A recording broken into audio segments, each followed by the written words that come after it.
शकतो की 1498 मध्ये सर्वप्रथम पोर्तुगीज हे भारतात आले. त्यांच्यानंतर जे आहे अन्य युरोपीय देशांनी सुद्धा भारतात येण्याला सुरुवात केली.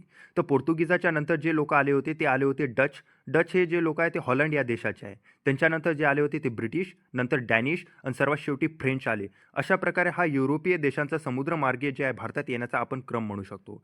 नंतर काय झालं की जसा जसा वेळ गेला तसतसे एक एक युरोपीय देश जे आहे भारतातून जाण्याचा सुद्धा क्रम सुरू झाला.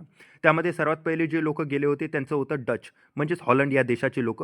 त्यांच्यानंतर जे आहे ते डॅनिश लोक गेले. नंतर ब्रिटिशांनी जे 1947 मध्ये आपल्या मायदेशी परतले. त्याच्यानंतर जे आहे आपण म्हणू शकतो की फ्रेंच आणि पोर्तुगीज जे आहे हे भारताच्या स्वातंत्र्याच्या नंतर भारतातून गेले. हे आपल्याला माहीत असलं पाहिजे की फ्रेंच जे आहे ते 1954 मध्ये भारतातून गेले आणि पोर्तुगीज सर्वात शेवटी 1961 मध्ये भारतातून गेले होते. तशा प्रकारे 1498 मध्ये सर्वात पहिले पोर्तुगीज आले आणि सर्वात शेवटी जे आहे ते पोर्तुगीजच भारतातून गेले. ते म्हणजे कधी 1961 मध्ये. फ्रेंच सर्वात शेवटी आले, मात्र गेले जे आहे ते पोर्तुगीजच्या पहिले. ब्रिटिश जे आहे तिसऱ्याच क्रमांकावर गेले आणि तिसऱ्याच क्रमांकावर आले. अशा प्रकारे हे युरोपीय देशांचा समुद्रमार्गे जे आहे भारतात येण्याचा आणि जाण्याचा क्रम आहे असं आपण म्हणू शकतो.